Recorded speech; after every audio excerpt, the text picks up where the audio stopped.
आपण बघूया. तो रेकॉर्डिंग चालू झालेलं आहे. Welcome you all. काल आपण पार्लमेंटरी लॉ म्हणजे लॉ पर्यंत आलेलो. आपण पार्लमेंटरी लॉ बघणार होतो. So basically we are on the lesson that is effects of British rule. That is the thing is we are going to learn about the effects of British rule. The what effect it's occur on our India, on our country, that we are going to know, or that we are knowing actually. म्हणजे मला असं बोलायचं की आपण काय जाणून घेतो की ब्रिटिश रूलचा आपल्या इंडियावर काय इफेक्ट पडला, आपल्या देशावर काय इफेक्ट पडले, that we are going to know. आपण त्याच्यामध्ये बघितलं होतं की ब्रिटिश आणि मराठ्यांमध्ये काय फाईट झाले. वी ऑलरेडी सॉ दॅट की how the British and Marathas fought against each other and how many wars was happened. Three wars. So three wars happened between the Marathas and British. So where they was, so आपण ते बघितले. And then we have the how the treaty they signed. What treaty was that? So कौन सा treaty था, means हम लोग इसको बोलते थे कौन सा कॉन्ट्रैक्ट बेसिस हम लोग बोल सकते, we can say. So settlement कैसा हुआ वो हम लोग सब लोगों ने देखा, right. We have seen that already and again we have seen what is subsidiary alliances. What is subsidiary alliances? Then we have seen already Chhatrapati Pratap Singh, about the Chhatrapati Pratap Singh, and what was the condition in this alliances. We already seen about that. Okay. So what kind of the condition, that the condition was we will give you the assurance that British ruler or British military will help you, but you have to give them or you have to pay them for it, and such kind of condition was there. तो ऐसे इस प्रकार की कोई conditions थी वहाँ पे. So then we have seen, we already saw the dual government. So dual government, what is the dual government? So dual government, we get the example that this is the dual government. That company means which company? British East India Company. British East India Company will take the all taxes, that is revenue basically, and to settle out to maintain the law and order with this thing will conduct by the Nawab or the governor, we can say the ruler. So this was the thing, or this was the concept of dual government. Okay, so we already seen the side effect or the ill effect, we can see. We can say actually the ill effect we already shown about that, about the dual government, right? So now we are on the parliamentary law. So see, we already seen, means आपण already बघितलेले की British East India Company is doing their unconditional, we can say the work or unconditional trading in the India. So means what? See, म्हणजे मला असं बोलायचं की I just want to से कि British East India company जो काम कर रहे थे, जो बिजनेस कर रहे थे इंडिया में, वो अनकंडीशनल था. अनकंडीशनल मीन्स वो उसके ऊपर कुछ हम लोग बोल सकते हैं उसके ऊपर कुछ सर्टनली कंडीशंस वगैरह नहीं था. मतलब उनको दिल चाह, उनको जैसा चाहे उनका मन चाह, म्हणजे आपण बोलू तर मन चाह कारभार चालू होता. त्यांना जसं पाहिजे तसं ते करत होते, राईट. सो जसं पाहिजे तसं करत होते. प्लस जो रेव्हेन्यू कलेक्ट होतं, म्हणजे जो काही पण ट्रेडिंग होत होता इंडियाचा, तो बेसिकली फक्त आणि फक्त ईस्ट इंडिया कंपनी सोबतच चालत होता. That's why some we can say that some European country or some companies of England, म्हणजे ब्रिटिशांच्या, म्हणजे आपण बोलतो इंग्लंडच्या काही कंपन्यांना त्यांचा हेवा वाटायला लागला, तर त्यासाठी ते क्रिटिसाइज खूप होऊ लागले. So we already saw that they criticise means what, British East India कंपनीला नाव ठेवण्यात आले होते. त्याचं कुठे ना कुठेतरी आपण बोलत होतो की कंडिशन्स ठेवले पाहिजे. So we have to give some keep control. So uncontrollable जो थिंग आपण चालू होता ईस्ट इंडिया कंपनीचा, त्यावर कंट्रोल ठेवण्यासाठी पार्लमेंट इंट्रोड्यूस केले काही लॉज. ओके, कारण हा जो खटला होता की आपण बोलत होतो, हा जो बातचीत किंवा हा अशा प्रकारची जी गोष्ट होती ती पार्लमेंट पर्यंत पोहोचली होती. कोणती? आपण बघू शकतो की अनकंट्रोल्ड वर्क और uncontrolled business of east India company. तर तो बेसिकली इथे पार्लमेंटमध्ये त्याचं आपण बोलू शकतो पार्लमेंट पर्यंत ती गोष्ट पोहोचली. And then suddenly the parliament started to give some important law or to keep control over the company. So basically what the parliament do, the parliament, British parliament started introducing some important law. म्हणजे काही काही lodge असतात, आपण बोलतो काही काही law म्हणजे काही काही नियम हे कंपनीवर लादण्याचं पार्लमेंटने कोशिश केलं होतं. सो व्हॉट हॅपन, त्या या पार्लमेंटच्या ईस्ट इंडिया कंपनीवर कंट्रोल करण्याच्या ह्याच्याने आपण बोलतो कंट्रोल करत होते, तर डायरेक्ट इनडायरेक्टली आपल्या कंट्रीवर सुद्धा ब्रिटिश पार्लमेंटचे लॉ अँड ऑर्डर्स आपण बोलतो, जे लॉ आहेत ते इंट्रोड्यूस होते, ते आपल्यावर पण येत होते. Okay, so this is the thing. So we will see the what kind of what was the rules or what was the we can say the what was the act was or laws was. We will see the parliamentary law according to the regulating act of 1733. The Bengal government come to be known as the Governor General. So see, what is regulating act? Regulating act means what? The who is whoever, or we can say the whoever the person is looking for that reason is became the Governor General. म्हणजे मला असं म्हणायचं की regulating act नुसार काय झालं होतं की रेग्युलेटिंग ऍक्ट नुसार कंपनीचा जो माणूस तो रिझन बघत असेल किंवा तो एरिया बघत असेल तर तो कंपनीचा माणूस हा त्या रिजनचा गव्हर्नर जनरल बनला. मतलब म्हणजे आपण म्हणू शकतो या ऍक्ट नुसार by this act regulating act म्हणजे ब्रिटिश पार्लमेंटने काय केलं जे कंपनीचे जे स्टेटस होते म्हणजे कंपनीचा आपण काय बोलू आपण बोलतो कंपनीचा हेड मॅनेजर किंवा रिजनल मॅनेजर आपण कंपनीमध्ये कॉर्पोरेट कंपनीमध्ये जर आपण नाव ऐकलं तर एखाद्या रिजनचा म्हणजे आता समजा मुंबई ब्रांचचा कोण असेल त्याला आपण रिजनल मॅनेजर असं म्हणतो तर कंपनीचे असे टॅग असतात की रिजनल मॅनेजर पण आपण बघू शकतो पार्लमेंटरी लॉ नुसार म्हणजे पार्लमेंटरी लॉ नुसार रेग्युलेटरी ऍक्ट या कायद्याने ओके पार्लमेंटचे जे कायदे होते त्याच्यामध्ये रेग्युलेटरी ऍक्ट मुळे काय झालं की जो रिजनल हेड होता तो गव्हर्नर जनरल बनला म्हणजे तो त्या प्रदेशाचा मालक बनला त्या प्रदेशाचा गव्हर्नर बनला ओके तो गव्हर्नर बनला असं आपण बघू शकतो राईट तर बघितल्यानं ते आपण बघू शकतो देन व्हॉट हॅपन आपण बघूया according to this act the Lord Warren Hasting okay the Lord Warren Hastings became the Governor General of India and he got the right to control the policies of Mumbai Madras province. So what happened basically?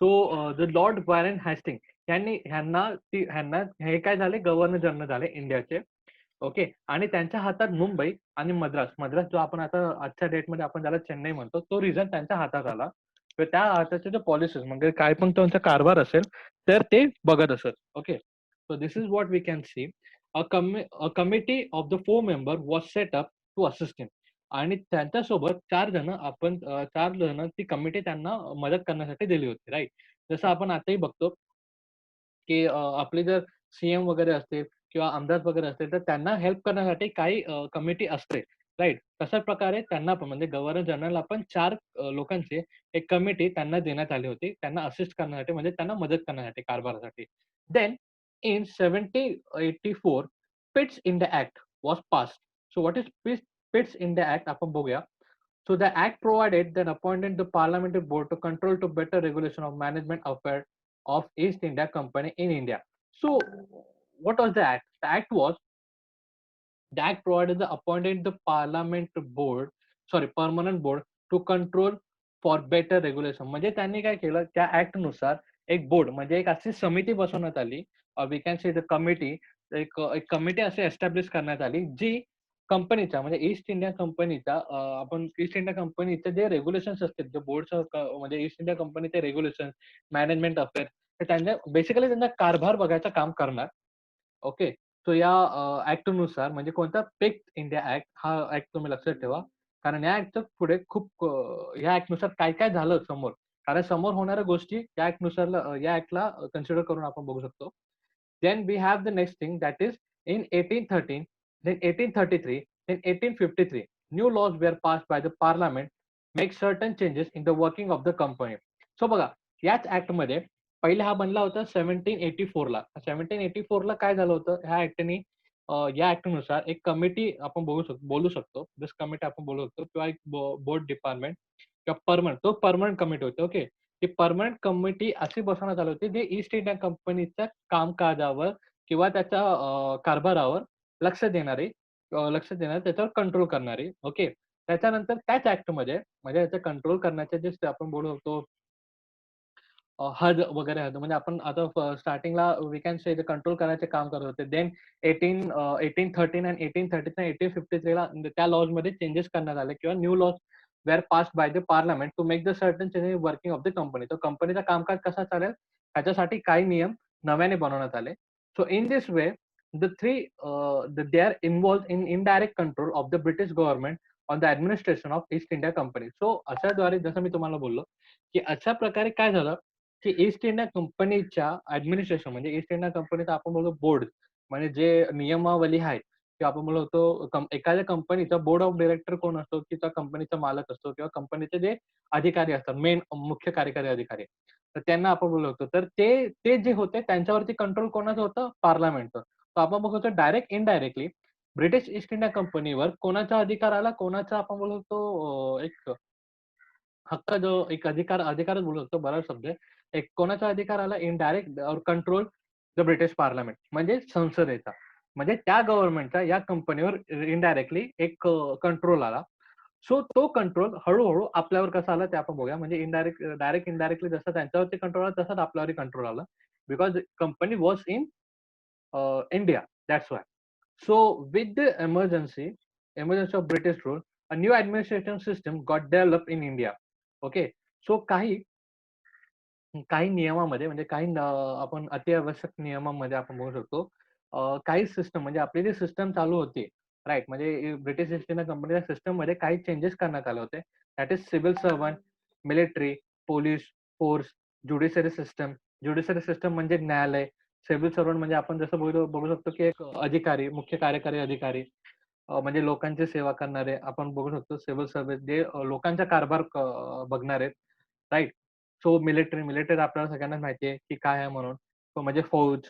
आपण जर police force आपल्यालाही माहिती आहे काय आहे म्हणून. So this this was the main pillar. This became the main pillar of the Indian administration of India. So म्हणजे administration means what? की त्यांना कारभार करायचा असेल, तर ते बेसिकली ह्या 4 आपण बोलतो या 4 पैलूंवर ते कारभार करत किंवा या 4 पिलरवर ते कारभार करत असत. तर आपण ते 4 पैलू किंवा 4 पिलर आपण बघत आहोत. ते कशाप्रकारे असेल we are going to see. So see, first point is civil services. So what is civil services? Civil services basically the services that conducted for the people. म्हणजे जो सर्व्हिस आपण जे करतो ते लोकांसाठी करतो. म्हणजे लोकांच्या भल्यासाठी आपण बोलवतो किंवा लोकांचं कामकाज सुरळीत चालावं याच्यासाठी government through. Okay. So this is basically things. So to the strength जसं मी तुम्हाला बोललो होतो बघा, की जर एखाद्या कंपनीचा प्रोडक्ट जर खराब आला असेल, तर आपण त्या कंपनीच्या आपल्या जवळचा म्हणजे आपला किंवा आपल्या आपण बोलू शकतो आपल्या विभागाचा जो प्रमुख आहे त्याला आपण भेटतो. आपण डायरेक्ट कंपनीवाल्याकडे जात नाही. So this is what the thing. अशा प्रकारचं एक सिव्हिल सर्व्हिसेस जे आपलं आहे जसं की आपण बघा आपल्यामध्ये आताही सिव्हिल सर्व्हिसेस आहे की see whenever the things happen कोणत्याही गोष्टी झाल्या. आता आपण न्यूज वगैरे ऐकत असतो की राईट्स आर हॅपनिंग. राईट्स म्हणजे काय मोर्चा वगैरे होतात. मोर्चा बेसिकली कुठे होतो? जिल्हा अधिकारी. जिल्हा अधिकारी म्हणजे कोण? District collector. The district collector is what? District collector is civil servant. District collector हा सिव्हिल सर्व्हंट असतो, जो गव्हर्नमेंटच्या एक आपण बोलू शकतो रिप्रेझेंटेटिव्ह असतो. Right? So this is the thing. So civil services म्हणजे अशा प्रकारचे जे जॉब आहेत किंवा अशा प्रकारचे नोकर वर्ग, ब्युरोक्रेट्स आपण ज्याला म्हणतो, त्यांची गरज भासू लागली होती इंग्रजांना. कारण प्रत्येक ठिकाणी प्रत्येक बोलतो ना, प्रत्येक छोट्या-छोट्या गोष्टीवर काम करणं त्यांना थोडं अवघड जात होतं. सो म्हणून त्यांनी अशा प्रकारे अधिकारी नेमले, की जे कामकाज त्यांचं बघतील वेगवेगळ्या डिपार्टमेंटचं. So let's see what is the civil services and what are the things. They strengthened the British rule in India. There was the need of bureaucrats. जसं मी तुम्हाला बोललो, की आपले कामकाज करण्यासाठी छोट्या-छोट्या अधिकाऱ्यांची किंवा अधिकाऱ्यांची गरज असते. असं त्या गरज असते म्हणून बघा, म्हणून पुढे काय झालं आपण बघूया. Lord Cornwallis, okay. Lord Cornwallis introduced the bureaucracy. Bureaucracy means what? नोकरशाही. ओके. नोकरशाही म्हणजे ब्युरोक्रेसी. आपण त्याला म्हणू शकतो. Then we have the civil services become an important part of British government. He restricted the private trade carried out by the company officers and for this purpose he increases their salary. So basically बघा आपण पहिले पण बघितलं होतं की British East India company east India company मधले जे officers होते ते लोक भ्रष्टाचार खूप करत होते. ते स्वतःच्या पॉकेटमध्ये जास्त फील करत होते. म्हणजे शोषण खूप करत होते आपल्या आपण बोलतो आपल्या इंडियन्सचं. सो बेसिकली कसं झालं की तो शोषण कमी व्हावं आणि जो ऍक्च्युअली येणारा रेव्हेन्यू आहे किंवा ऍक्च्युअली येणारा जो टॅक्स आहे तो परिपूर्ण कंपनीच्या खात्यात जावं किंवा कंपनीच्या खात्यात जावं यासाठी तो भ्रष्टाचार रोखण्यासाठी आपण बघू शकतो लॉर्ड कॉर्नवेल्स लॉर्ड कॉर्नवेल ह्यांनी काय केलं? लॉर्ड कॉर्नवेल ह्यांनी जे पगार आहेत सिव्हिल सर्व्हंट लोकांचे, जे अधिकाऱ्यांचे, जे ऑफिसर्स लोकांचे पगार आहेत ते वाढवले. जेणेकरून एक अशा विचारधाराने त्यांनी वाढवले, की जेणेकरून ऑफिसर्स भ्रष्टाचाराला म्हणजे आपण ज्याला म्हणतो करप्शनला कमीत कमी जातील. Okay. So this is what they are saying. So for this convenience of administration, he divided the British occupied territories into districts. Okay, so district collector was the chief of district administration, and he was responsible to collect the revenue, a collection of revenue, and giving justice, maintain law and order, The officers were appointed through the competitive examination known as Indian Civil Services. So बघा तो तर मग त्यांनी आता काय बोललं, की for the convenience म्हणजे कामकाज किंवा आपण कारभार बऱ्यापैकी आणि व्यवस्थित चालावं म्हणून त्यांनी काय केलं, की जो भला मोठा जो साम्राज्य असेल किंवा भला मोठा प्रदेश जो आपला काबीज आहे, म्हणजे ब्रिटिश ईस्ट इंडिया कंपनीच्या काबीजमध्ये आहे, ते त्यांनी छोट्या-छोट्या आपण बोलू शकतो छोट्या-छोट्या डिस्ट्रिक्टमध्ये म्हणजे छोट्या-छोट्या विभागात त्यांनी कन्व्हर्ट केलं त्यांना छोट्या-छोट्या विभागात विभाजलं. ओके, कन्व्हर्ट केलं आणि त्याला डिस्ट्रिक्ट असं नाव दिलं आणि this is district are still continue जसं आपण ठाणे डिस्ट्रिक्ट म्हणतो, रायगड डिस्ट्रिक्ट म्हणतो. So this are the districts आणि त्यांचा जो ऍडमिनिस्ट्रेटिव्ह काम बघणारा जो माणूस असेल, this is like district collector. We still have the district collector post in our Indian administration म्हणजे आपल्या खात्यात म्हणजे आपण बघतो की आपण आपल्या भारतीय कामकाजामध्ये पण आपण एक डिस्ट्रिक्ट कलेक्टर हा खूप मोठी पोस्ट आहे आणि खूप मानाची पोस्ट ही आताही आपल्याला आढळून येईल. तेव्हाही होती आणि आताही आहे. आणि त्यांचं काम काय असतं ब्रिटिश आपण सॉरी डिस्ट्रिक्ट कलेक्टर यांचं काम काय असतं, त्यांना रेव्हेन्यू कलेक्शन म्हणजे आपण बोलतो टॅक्स वगैरे आपण जे बोलतो ना टॅक्स वगैरे जमा करणं.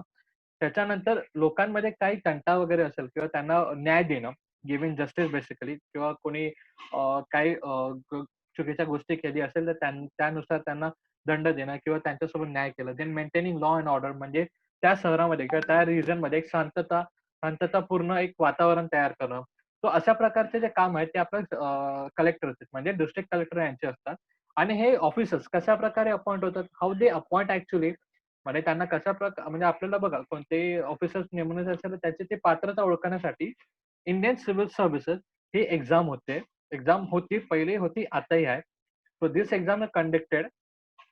अशा एक्झामी थ्रू ते ऑफिसर्स निवडले जातात. सो आता हे पुढे बघूया. So this was the civil services about and then we will go for the military and the police force. So what is the duty of military and police force?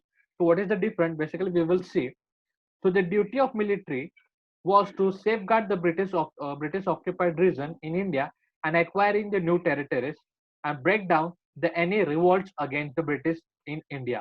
So त्यांचं मिलिटरीचं काम कसं होतं जसं बघा आताही मिलिटरीचं काम तेच आहे. मिलिटरीचं काम कसं आहे आता आपली मिलिटरी काय करते आपल्याला सुरक्षा देते सीमेवर राहून, बॉर्डरवर राहून.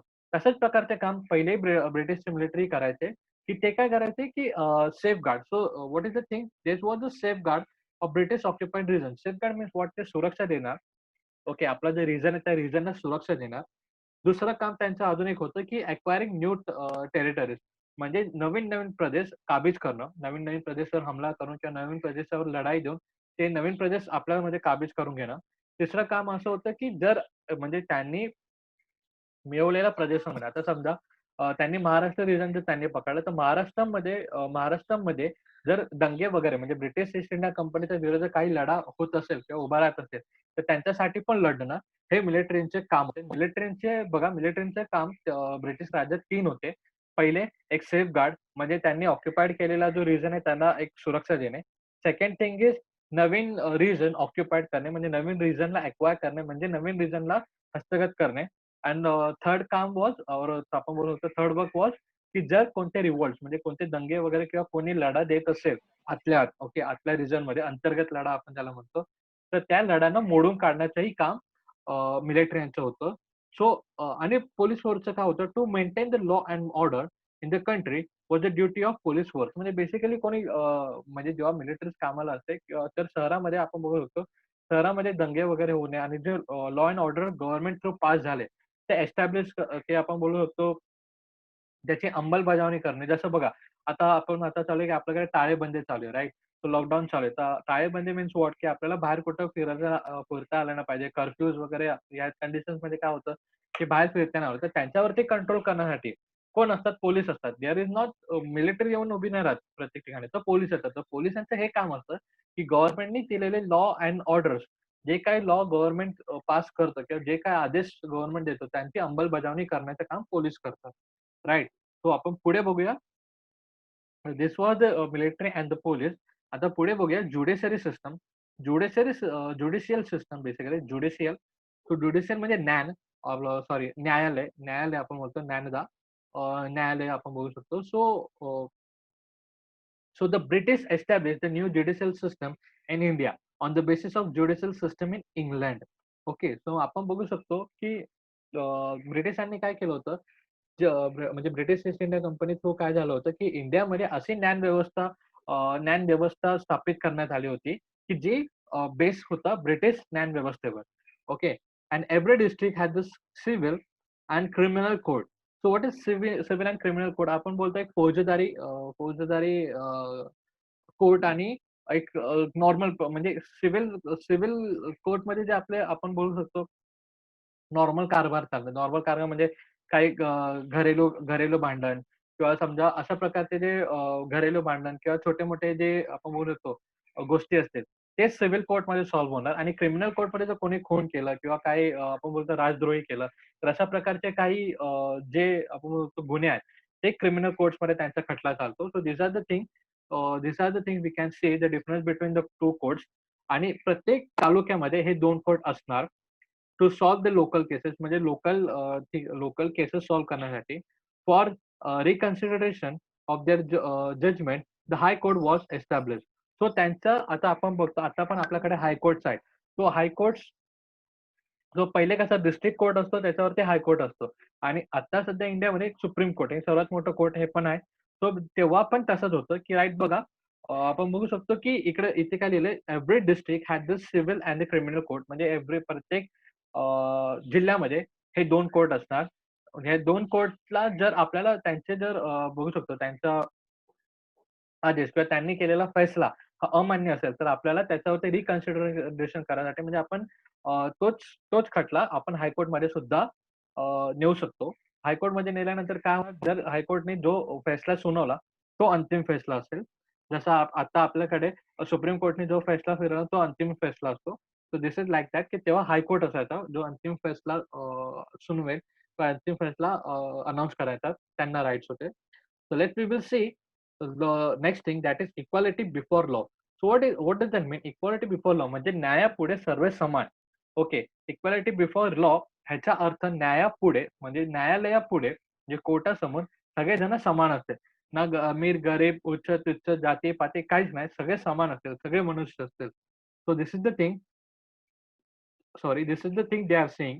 So in every time, even today we have that concept, equality before law. म्हणजे आजही भारतात तसं चालतो, की कोणताही न्याय जर कोणाला न्याय द्यायचा असेल, तर त्याची जाती, प्रांत, पुरुष, स्त्री हे काहीच बघण्यात येत नाही. तर ते सगळे म्हणजे न्यायासमोर सगळेजण समान अशा प्रकारचा आपण एक कन्सेप्ट आहे ते बघूया. पुढे बघूया, की व्हॉट इस दॅट थिंग आणि त्याचा कशाप्रकारे एस्टॅब्लिशमेंट झालं. We will see in every time every times law in India differed from place to place.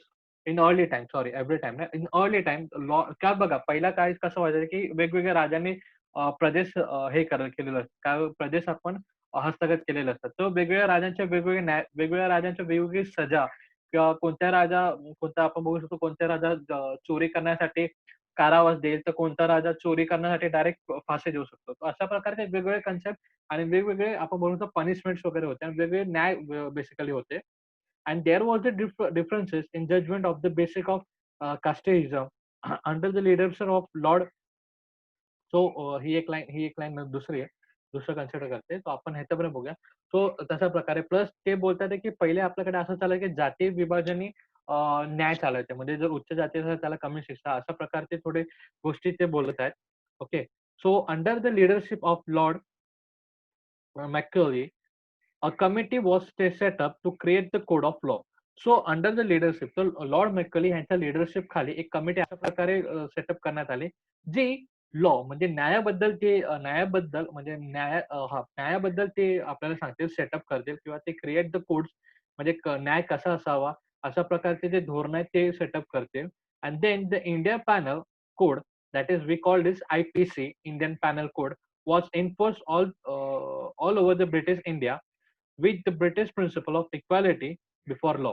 So बघा आपण आता म्हणतो आयपीसी धारा 104, आयपीसी धारा 320 अशा प्रकारचे धारा होते ते पहिल्यापासून होते. That is the code basically IPC code 104 किंवा 104 बेसिकली कसं असतं, की त्या कोडमध्ये किंवा त्या कोडमध्ये त्याला काय सजा असेल आपण बघू शकतो त्या गुन्ह्यासाठी काय सजा असेल ते आपल्याला आयपीसी ज्याला आपण इंडियन पॅनल कोड आपण म्हणतो, त्याच्यात तुम्हाला आढळून येईल.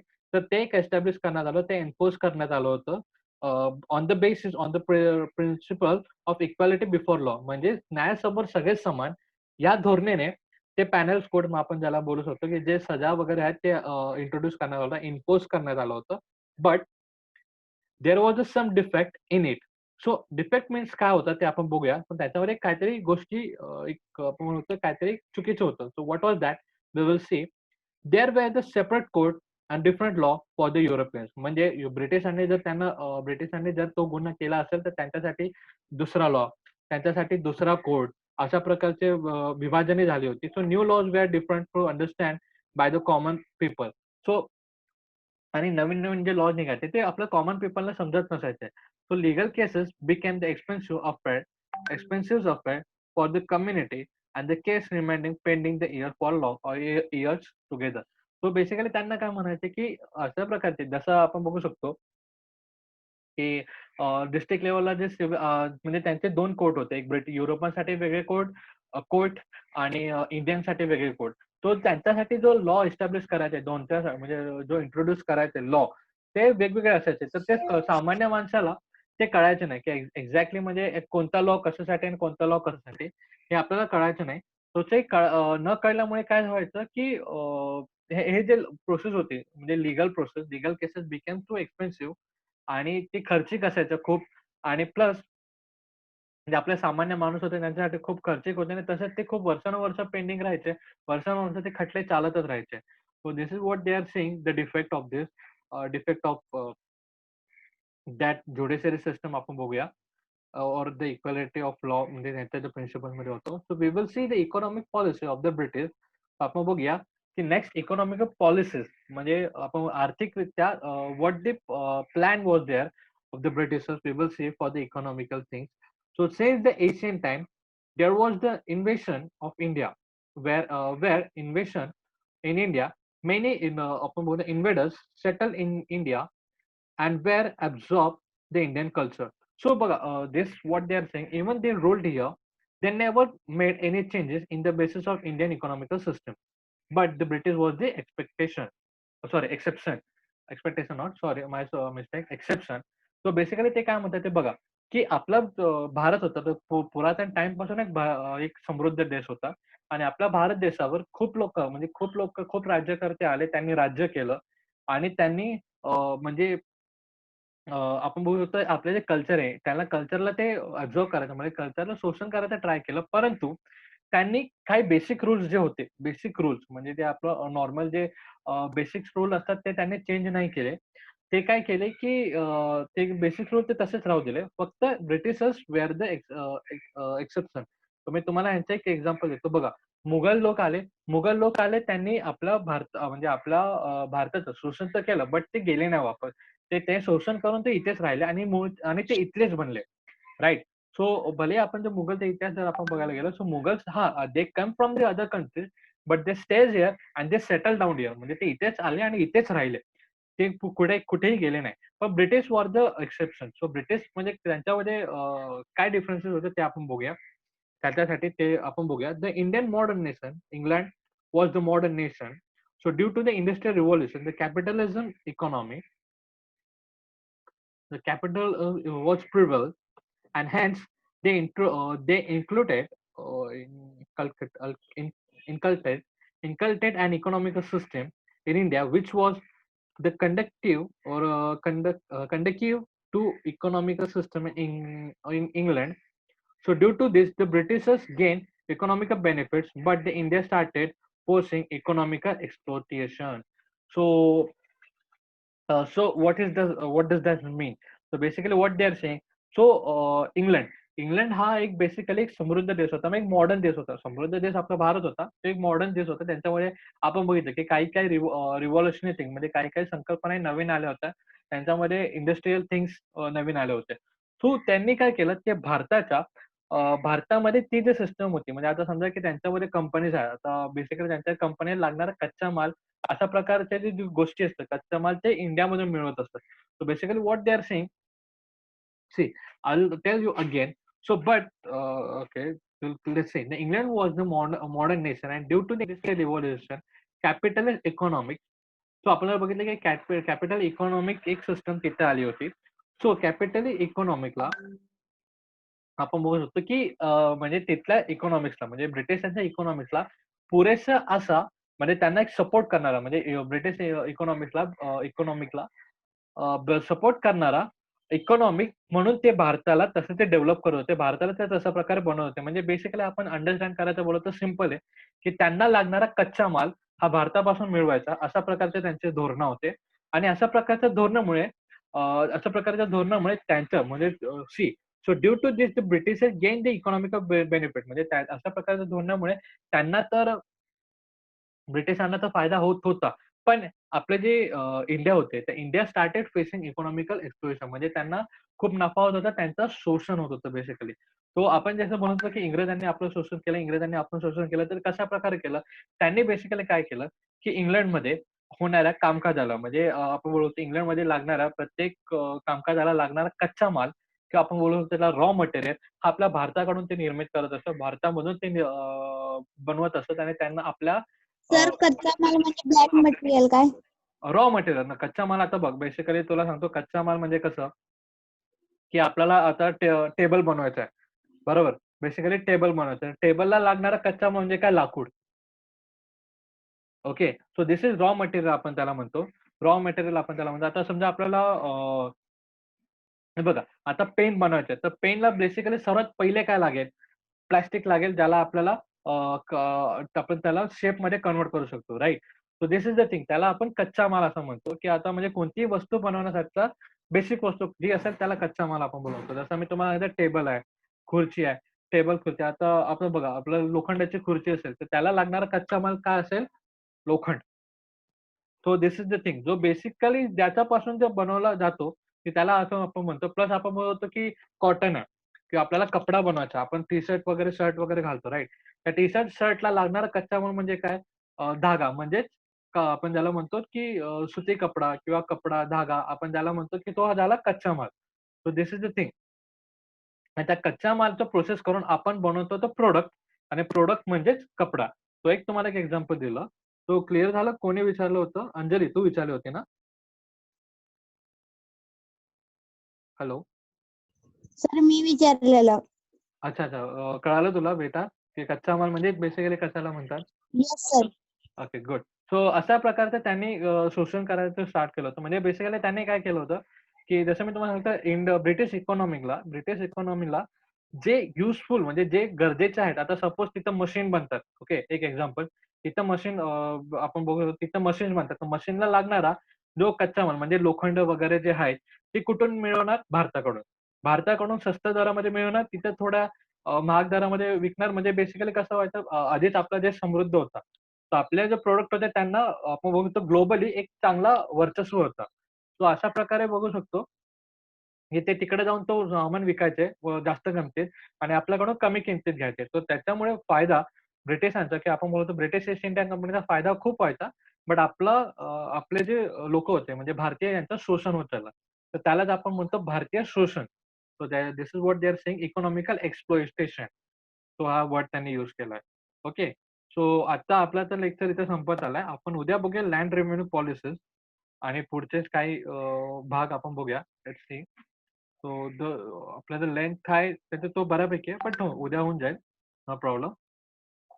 ओके. इन केस जर उद्या जर इन केस नाही झालं तर आपण एक थोडंसं परत एक एक्स्ट्रा लेक्चर घेऊन टाकू उद्या आणि फिनिश करून टाकू. ओके. Any problem?